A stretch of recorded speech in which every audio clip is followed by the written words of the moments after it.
Today we're going to be talking a little bit about the psychology of learning. Obviously, this set of webinars that Pearson is delivering is all connected with confidence, building confidence in teachers, building confidence in learners. And so today we're going to be looking at building confidence in our learners, and I am going to talk to you a little bit about the research and the theory behind that. But I also want to talk to you about a project that I've been involved in for about 7 or 8 years now, and give you some tools, resources, and ideas that would enable you to also go away in your classrooms and start trying implementing. So without further ado, well, this is me, Mike Mayer. I am, as you can see, Senior Director for Learning Research and Design at Pearson, and I specialize in English language learning. I've been with Pearson for almost 20 years. And before that, what feels like 100 years ago, I did used to be a teacher. So my studies were French. I was a teacher of English in France. And then I moved on to dictionaries. I was a lexicographer and a dictionary publisher for many years. And then I moved over to this learning research and design team. And so what are we doing in learning research and design? Well, basically, we're looking at all the studies in applied linguistics and trying to extract from all of these studies what good learning, teaching, and assessment looks like. There's a lot of research out there. There are a lot of theories out there. What we try to do is look at the evidence and the data, then take that and obviously use that to build it into our courseware, into our assessments, so that we are confident that we are creating effective products. But then once those products are launched in the market, we also want to see, okay, this is based on data, evidence, best practice.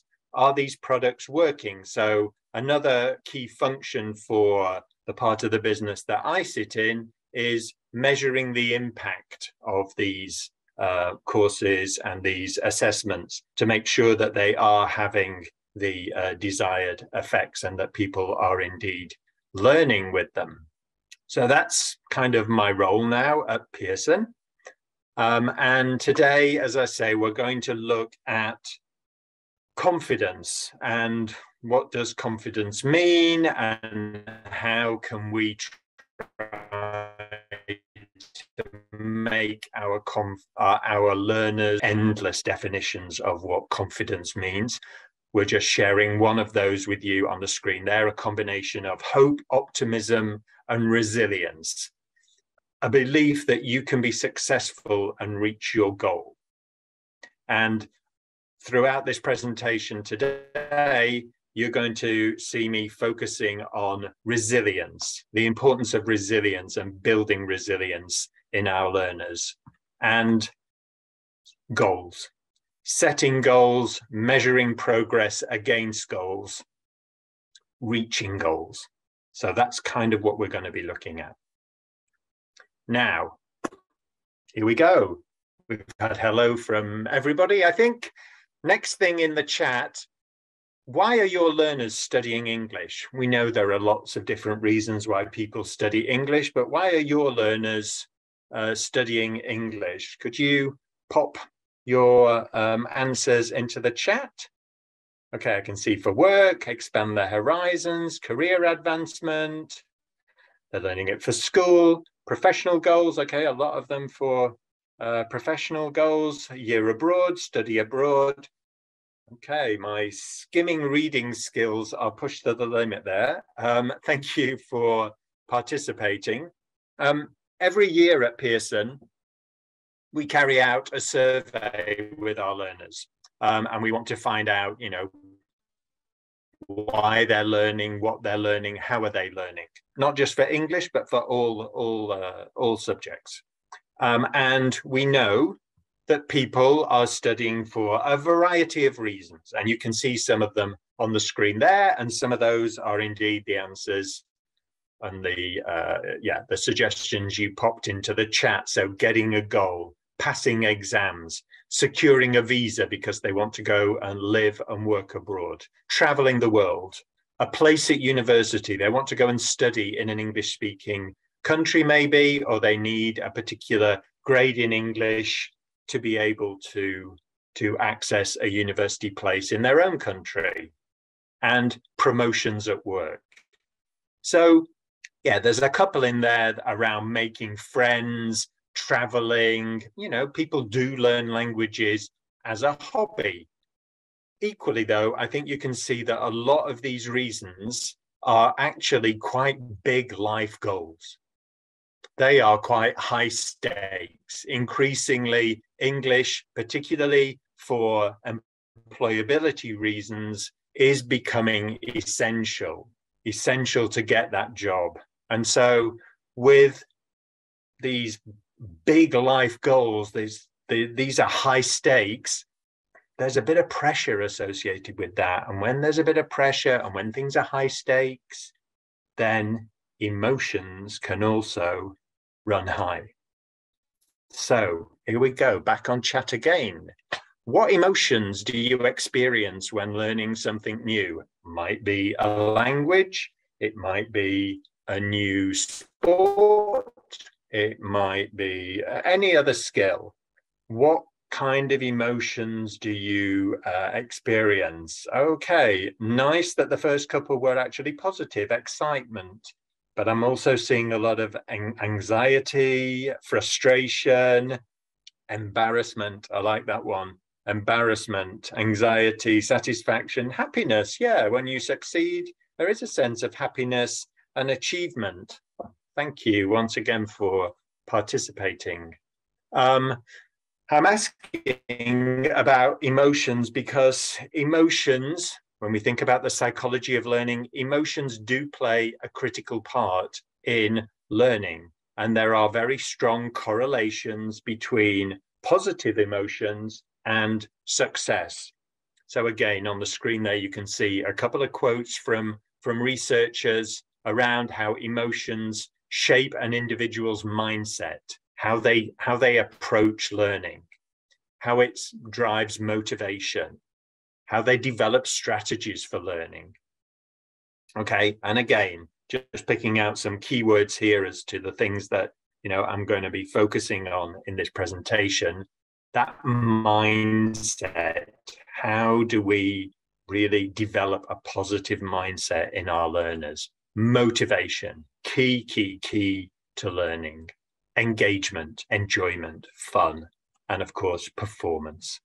So keep your ears open for some of those references coming up in this presentation.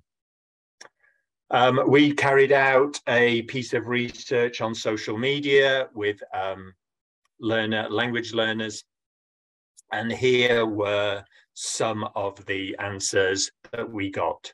So, and I think you probably covered all of those in your answers in chat.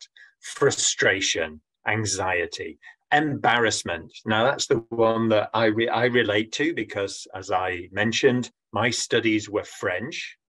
I went to an all-boys school in the north of England where speaking French in front of other 13, 14-year-olds was one of the most embarrassing things we had to do, because German wasn't quite so embarrassing because it sounded quite masculine, but French just sounded very feminine and what boys can be like. So it was incredibly embarrassing.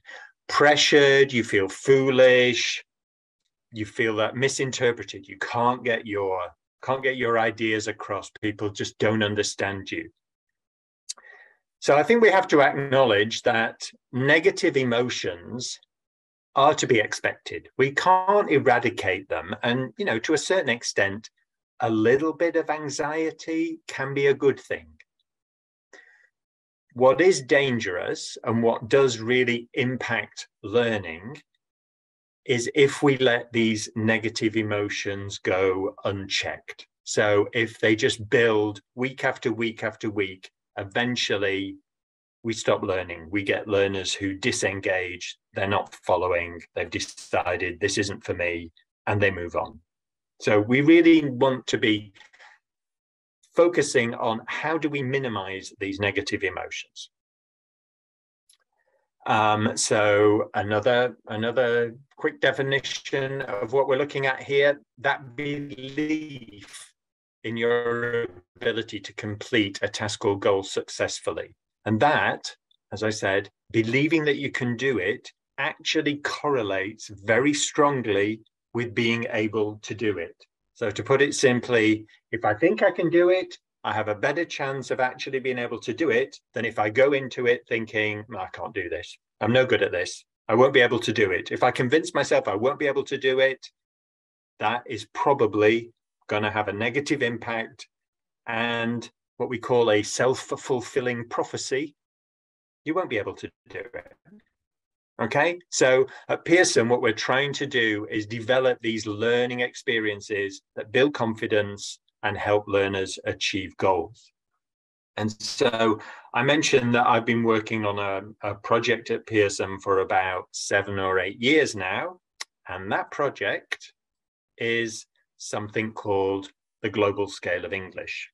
And if we think about motivating, if we think about goal setting, if we think about giving learners a tangible evidence of success, these were all things that lay behind the creation of the Global Scale of English. And so I just want to talk a little bit about what we've developed, because the Global Scale of English resources are the ones that I'm going to be sharing with you and that can help support the building of confidence in our learners. So you can see a very quick overview there about the Global Scale of English. It's an extension of the Common European Framework. It's a proficiency scale that measures language proficiency on a scale from 10 to 90 for the what we call the functional skills, so speaking, task, listening, reading, and writing. And we like to think it's the first of its time in that it's truly global. It's not just a European framework. It was created using teachers around the world, a truly global framework. I'm guessing that a large percentage of you are quite familiar with the Common European Framework. And so let's build on what you already know. So the Common European Framework, as you know, is again focused on functional language. So what learners can do in a language, not just English for the Common European Framework, it's all European languages, Spanish, German, Italian, French, but things that you can do: give instructions, follow a lecture, order food in a restaurant, okay? It has been highly influential in language teaching and assessment around the world, and in English language teaching and assessment around the world. And as is the case for anything which is successful, people then start to find issues. Oh, and it doesn't do this. Oh, and I can't use it for this. Oh, and it's not relevant for my learners. Oh, and this and this and this and this. So, and we also, as a publisher, we found some limitations with the Common European Framework that we were using. And you can see some of those limitations on the screen at the moment. So Common European Framework is really focused on general English. So there are domains for work and there are domains for study, but they're really small.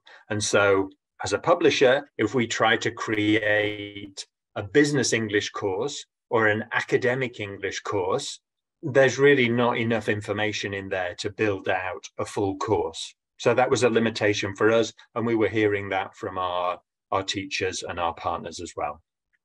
A common European framework was developed for adults and young adults, so kind of 15 years and older. So think upper secondary and university and adults in private language schools. It was never created for primary and lower secondary, even though many people have tried to use it for primary and lower secondary. And quite often, when I present on this topic at conferences, teachers are a bit surprised that it wasn't developed or appropriate for young learners, primary and lower secondary. And I think they can be excused for having that idea, because all publishers, Pearson included, have common European framework levels on their course materials for primary and lower secondary. It's really become shorthand for beginner, pre-intermediate, intermediate, advanced. So actually that common European framework level, particularly on primary and lower secondary, doesn't really mean that much, if I'm honest. Around 2/3 of the information is about speaking. And, you know, that's understandable. All the research was carried out during the heyday of the communicative approach to language teaching, where it was all about speaking. You know, forget grammar, forget writing. We all just want to speak. Fine. And to a certain extent, that is true today. People want to be able to communicate orally in English. But as a publisher, and I'm sure as teachers, we cover 4 skills. And so we needed more information for reading, listening, and writing, and that wasn't available in the Common European Framework.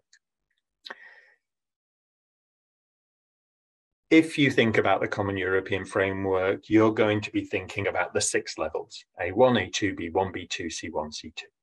And if you think about those 6 levels, some of those levels, and we're going to come on to this in a little while, some of those levels take a long time to move between. And if you only have those levels of proficiency, it's really difficult to show learners that they're making progress. And if you can't show a learner they're making progress, then ask yourself, what does that do to a learner's confidence? If every year I test them and they're A2, they're A2, they're A2, they're A2, they're A2, they're A2, they're going to lose confidence because it feels like I'm not making any progress. Right? Why am I doing this? And finally, it was difficult for teachers, it was difficult for our authors, it was difficult for our editors to use on a daily basis, because I don't know if you've studied the Blue Book, but it is quite academic. The information is spread out all over the place. And so we wanted to create some tools and resources that made life easier for our editors and made life easier for teachers. And so we set about creating new learning objectives from a range of different sources. And we roughly followed the same methodology used by the Common European Framework, which is effectively sending out these new learning objectives to teachers and asking teachers to rate them, to say at what level would your student be able to master this particular language function. And all teachers think this is very subjective and they feel quite insecure about how they're rating.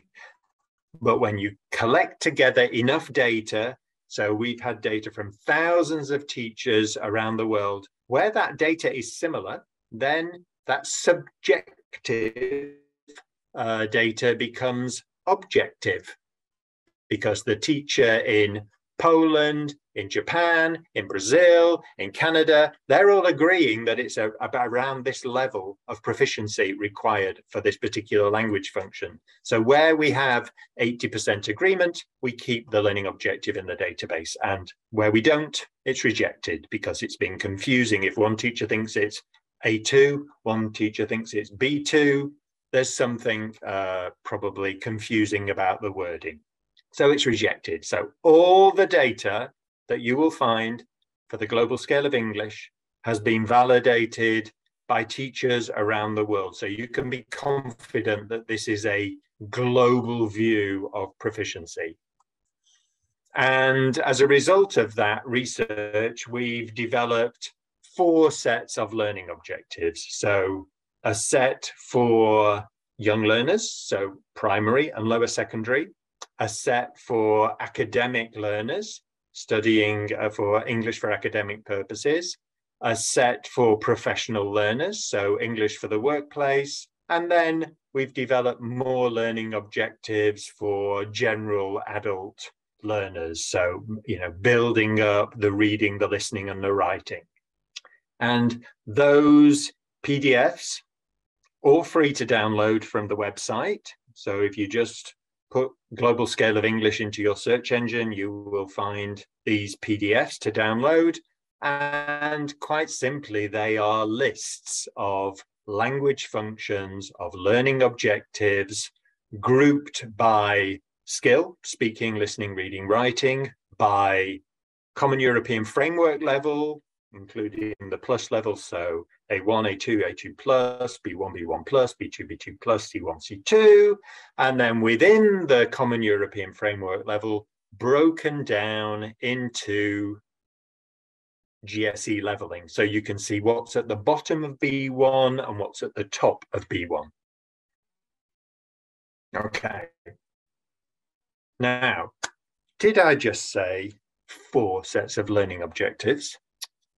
So when I created this presentation a couple of weeks ago, we had 4 sets of learning objectives. But this week, it's been very exciting because we have just released a 5th set.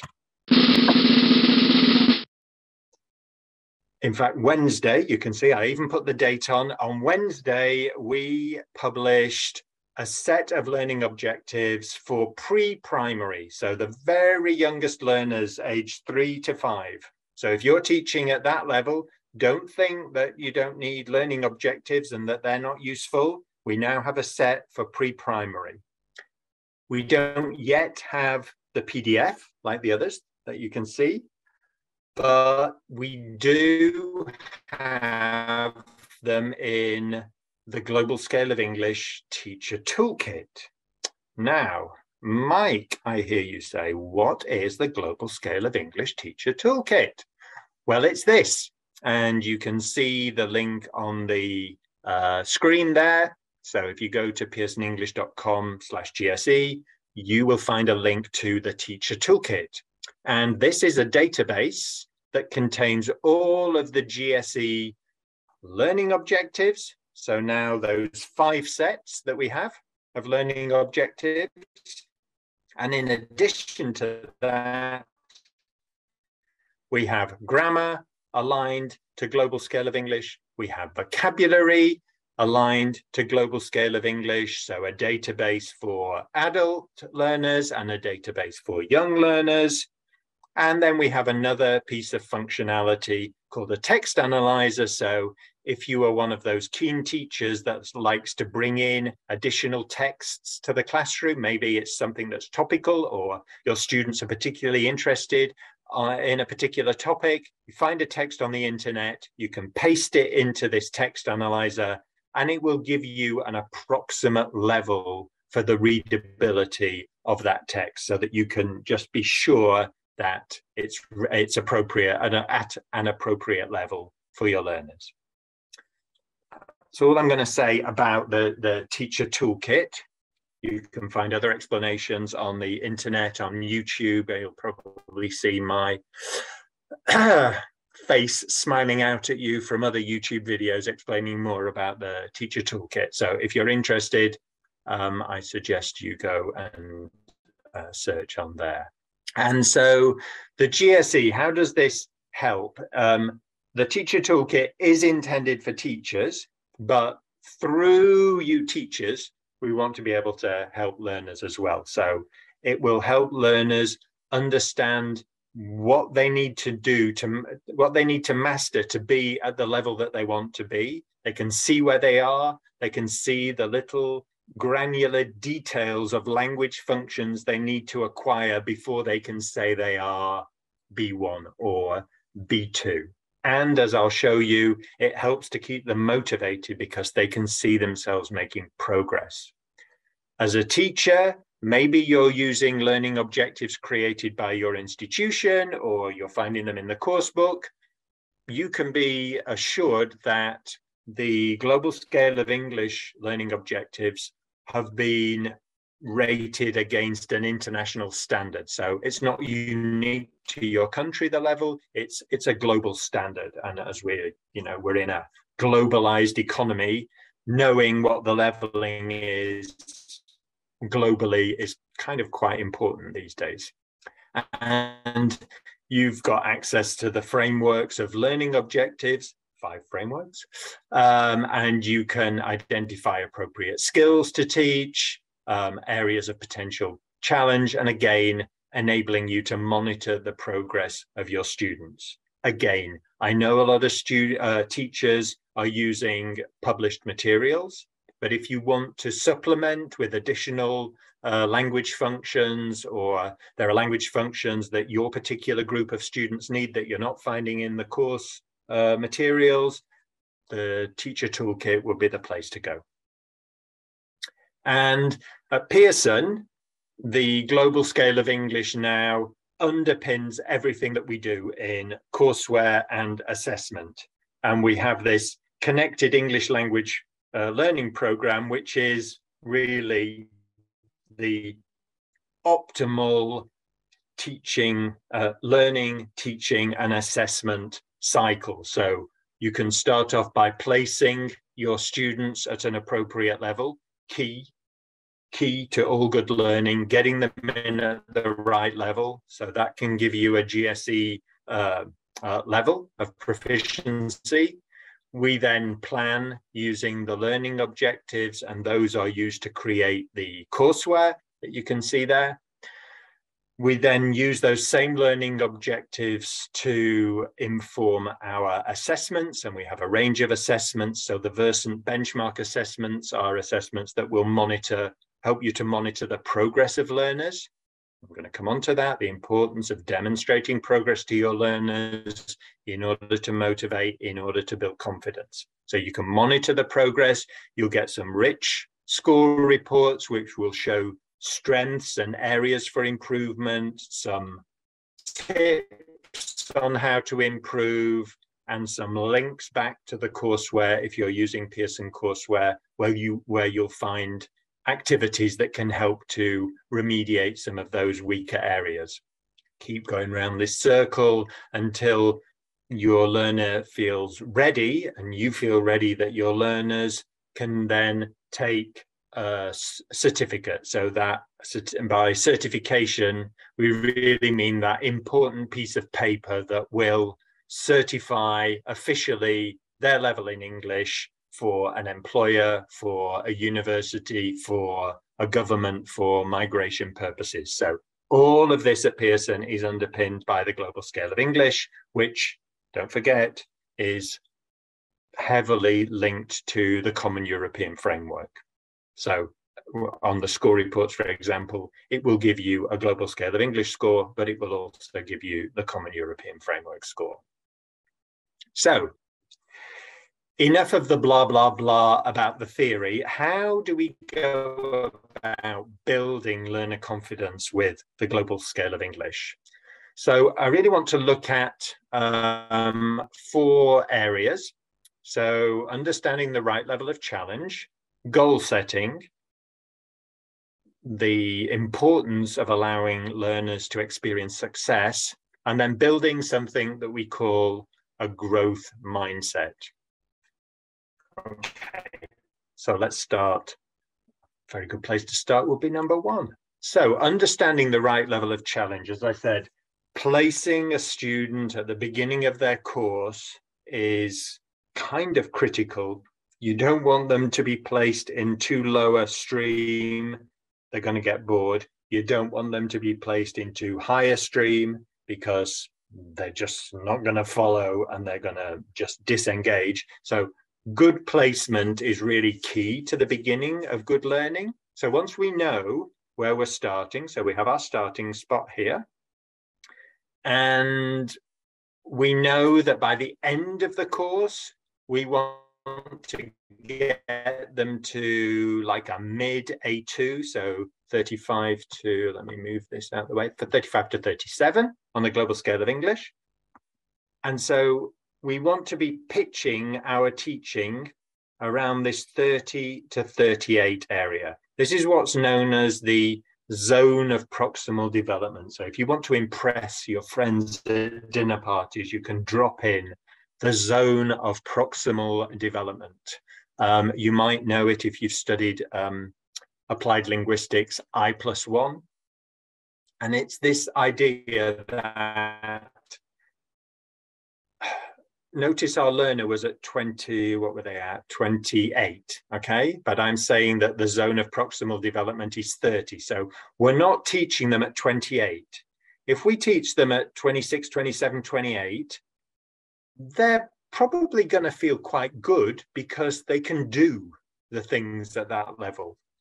And it's going to feel easy and, you know, maybe they will become overconfident, but they're not going to make progress. In order to make progress, you need to constantly be challenging learners, but challenging them at an appropriate level. And it's that level that is known as the optimal learning zone, or the zone of proximal development. So it's the things that they can do with support from a teacher, with scaffolded activities.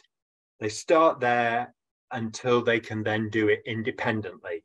And so they will then, so they'll be challenged and then they'll practice and you'll be scaffolded and then they'll kind of being able to do it independently. And then you want to move on. You want to push them to the next level. So it's about constantly pushing them.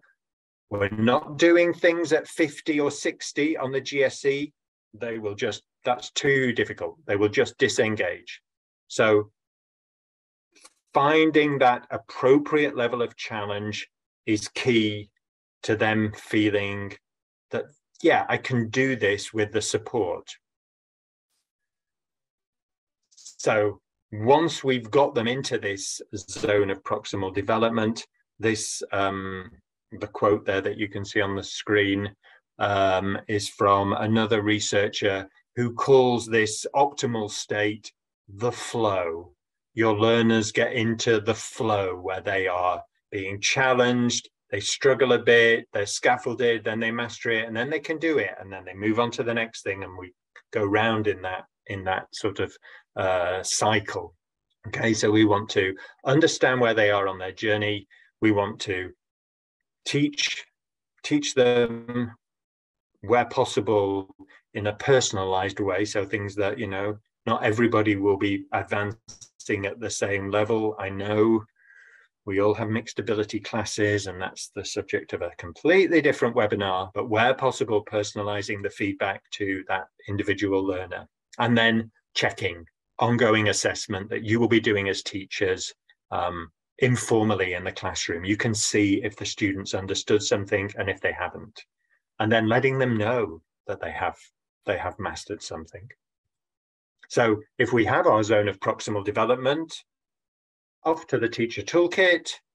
I've selected the type of learners I have. Here it's general adult. I've got my zone of proximal development, and it's going to give me a list of learning objectives which are appropriate at that level for each of the skills: speaking, listening, reading, writing.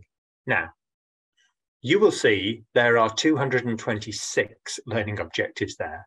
I am not suggesting that on your course you will be teaching all 226, and not all 226 will be meeting the ultimate goals of your learners. Okay, this is the complete set of learning objectives, but every set of learners will have a slightly different focus. So it would be for you as the teacher or the lesson planner or the curriculum developer to really select the learning objectives which are appropriate for your group of learners.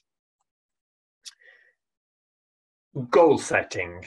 Okay, so we hopefully have got some course goals. Okay, we know that by the end of this academic year, I want my students to be able to give a simple presentation on a topic of their choice. I want them to be able to write a simple academic essay, and I want them to be able to understand a simple academic report. Okay, these are the course goals. They're quite broad. They're not as big as the I want to learn English goal, but they're still quite broad. And so if we look at the middle one, I want my learners to be able to write an academic essay. What you will get from the global scale of English are these more granular, more detailed steps to be able to writing that essay. Because before you can write an essay, you have to be able to write a topic sentence. You have to be able to write an introduction. You have to be able to write a concluding paragraph. You're not going to just give the students a subject and say, okay, go away, write an essay. No, they're outside of the zone of proximal development there. They're just going to drown. So by having these more granular steps, you're also in a position to give the students credit for being able to do each of these steps. You don't have to wait until they can write a full essay before you can say, oh, well done, you can write a full essay.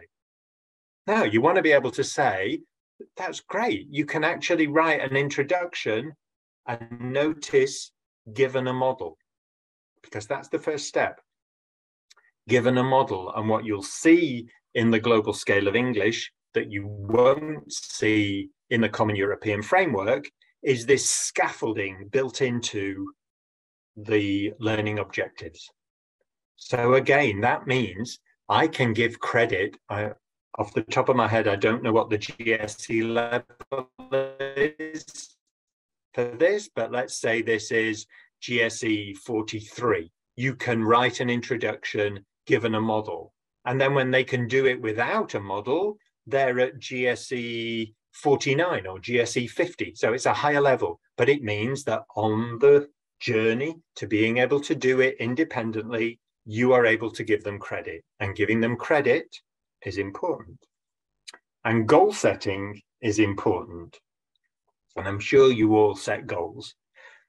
Just in case you don't, sharing the goals with students has been shown in the research to have an impact on what they learn. So if they know what the key focus is for a lesson, this piece of research showed they had a much better chance of actually mastering that particular learning objective when they know what the key goal is. So if you're not already sharing learning objectives with your students and the goals of the lessons with your students, it's worth thinking about doing. Increasingly in course books, you will see them in the opening of units, of course. And being able to give this credit along the journey really feeds into allowing students to experience success. This, again, all the research shows that one of the things that builds confidence is having a taste of what success feels like. And, thinking back to my own education, secondary education, again, 100 years ago, it often felt that the teacher was almost trying to catch you out to prove that they knew and you didn't. And so you had to know your place. And so very often, the beginning of the year, you were failing because they needed you to be humble. Okay. Hopefully this situation's changed. I haven't been in a British school for quite some time, but there was that power dynamic, and that is really detrimental to learning. What we need to do is, particularly early on, allow the learner to experience success, even if you're not challenging them a lot at the beginning. Let them feel secure, let them feel confident, let them know I can do this before challenging them, because when you challenge them, there will be some failure, you know, and hey, don't know who said it, but you know, the best learning is through making mistakes. You don't make mistakes means you're not doing anything. So they will start making mistakes, but give them a chance to experience success early on. So I've been monitoring chat, but I can see there's been a lot of activity, but we're back into chat for this question. 3 students have taken my placement test. My placement test is on the Common European Framework. I have got student 1 who's A2, student 2 who's A2, and student 3 is B1. Which 2 students are the closest in proficiency level? And you can pop your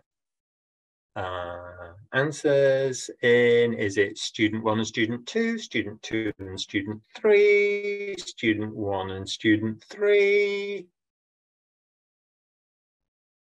There's hesitation, and I suspect there's hesitation because you know it's a trick question. It is a little bit. If I ask you the same question and show you this, you're going to know immediately it's 2 and 3. 2 and 3, because even though student 1 is A2 and student 2 is A2, A2 covers quite a range of proficiency. And so you can't really tell. Just if I just say A2, you don't know, is it the bottom of A2? Is it the top of A2? Student 3 is at the bottom of B1. So actually, student 2 is very close in proficiency level to student 3. It's just, if I'm just using those 6 levels, A1, A2, B1, B2, C1, C2, I have no way of knowing. And again, with the global scale of English, what we wanted to be able to do was show teachers, but show learners where they are within a Common European Framework level. Okay, this is less of a trick question, but I'm thinking you're going to have to guess because you won't know the answer. Doesn't matter, there's no prizes. So I have got a learner, and this learner's first language is quite similar to English, okay? So think of another European language, not an Asian or an Arabic language. They are more challenging. This learner is motivated. Motivation is a key predictor of success. This learner studies English for a couple of hours every day. So it's not a couple of hours per week. There's not as much time to forget between lessons and have to recap again and again. So this is regular studying of English. How long will it take this learner to move from B1, bottom of B1, to the bottom of B2? And you can pop, is it 100, 200, 300, 400, 500? A, B, C, D, E. I'm seeing a B, an A, an E, an A. Okay, a D. Okay, quite a lot of people saying A and B. So if you look at this chart, it's actually the figure, the number on the left-hand side. So around 400 hours to move from B1 to B2, which is, you know, if you think about that in academic years, that's quite a lot. Look at the other figure, 1100 hours. This is the other extreme where the learner has a very different first language, so possibly an Asian language or an Arabic language with a different script. This learner is not motivated. That has a big impact. And this learner is only doing 1 or 2 hours, you know, a week. So there's a lot of chance to forget between lessons. So even for our super motivated learner, 400 hours, it's more than 1 academic year. Every time I test that learner, they're B1, they're B1, they're B1, they're B1, they're B1, they're B1. So having the more granular scale, what we want to be able to do is make it easier to demonstrate to these learners that they are making progress. So every, 70 hours, we can do a little test and show that they've made 3 points progress on average.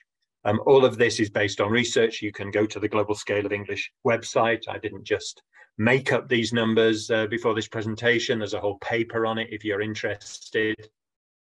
But it is, in general, the higher you are in proficiency, the longer it takes to move to the next level. Kind of doubles every level in the number of hours. And that, if you can't show progress, if you can't demonstrate progress, that is demotivating. That would lead to like draining of confidence for our learners. And really all of this comes together in creating what is known as a growth mindset. Now, I'm sure all of us have heard somebody at some point say, I'm just no good at English. Maybe we've even said it ourselves, maybe not about English because we're English teachers, but maybe I can certainly hear myself saying, I'm just no good at science, right? And probably because you've had a bad experience, you've tried and you've failed and you've had a bad experience and you have what is known as a fixed mindset. And that fixed mindset means basically you're born with an ability to do science, or you're born with an ability to do languages. And if you don't have that ability, you can't change it. It's a bit like having blue eyes or blonde hair. I guess you could dye the hair, but you're just born with it. You can't change it. That's a fixed mindset. We do not want our learners to be in that fixed mindset. We want them to be in the growth mindset, which is the belief that, okay, this isn't going to be always going to be easy, but I know that if I make an effort, I can do this. I can master sciences. I can master the language. Okay. Well, you might say, well, that's easier said than done. I love the theory. What can we do? So there are various kind of techniques that we can use. And I've listed some of them on the screen here. So reflection. Again, increasingly, we are building this into the courses that we build, because there's a lot of evidence to show that if you get learners to reflect on their learning, not only does it make that learning kind of stick better, it enables you to have a conversation about, do you feel confident with this? Do you feel you've mastered this? And to be able to show them, 3 weeks ago, you couldn't do this, and now you can do this. Giving them tangible evidence that they are making progress, and that progress is down to their effort, not just to luck. Okay. And as I said before, if you're not making mistakes, you're not doing anything. So I know in teacher training now, it must be just, part and parcel of the training, but we have to model a positive attitude to mistakes. There's nothing wrong with making mistakes. Just have to make sure we have a positive attitude so that we're not discouraging learners when they make those mistakes. Allow learners to experience success, and particularly early on. So again, by providing these smart goals that you can measure against, even with the scaffolding, given a model, if the speaker speaks slowly and clearly, all that scaffolding, give them credit for those early levels as well. And then feedback. Most all of the studies on feedback show that is key to learners making progress. And again, giving tangible evidence. Sometimes it's hard when you're in the class for weeks and months and years, and you don't really have a sense of your own progress. Maybe as a teacher you see it, but as the learner they're not really seeing it. So you have to find different ways to articulate that they are making progress. This is what we've tried to do with our score reports that come out of those assessments that I was talking about, the ongoing monitoring of progress, showing areas of strength and areas for improvement, with tips on how to improve, and then links back to courseware. So this again is the connected English learning program, where you can use a combination of the courseware and the assessments, building in some of these things that I've been talking about: reflection, progress monitoring on a kind of regular basis, and then building up to certification. And so that was my project, the Global Scale of English. Fast tracking your learners' progress. Let's not get excited and think that fast track means that this is a miracle approach to learning languages. That's not what that means. What that means is that you can be sure that this is based on the most effective way to learn languages. So you're not going to be making false starts. You're not going to having to, people are not going to be dropping off. This is based on all of that research, the most effective and efficient way to learn a language. It's going to take time. You know that, you're teachers, you've spent years learning the language, I'm sure. But if we are able to develop the growth mindset, the confidence in our learners, then they will become more resilient, they will be motivated, they will be more engaged, and success breeds success, and you will have better performance from your learners. So that brings us to the end of this webinar. Thank you for your time, your attention. I don't know if there were any questions. I don't think I'm going to be able to scroll through the chat, but just to say that after this webinar, you'll be sent an email. You'll be asked for your quick survey on how you found the webinar. And then if you complete the survey, you'll be sent your certificate of attendance. So please take it. It's very quick, very short survey. Please complete the survey, give us feedback. We're always trying to improve, and receive your certificate of attendance.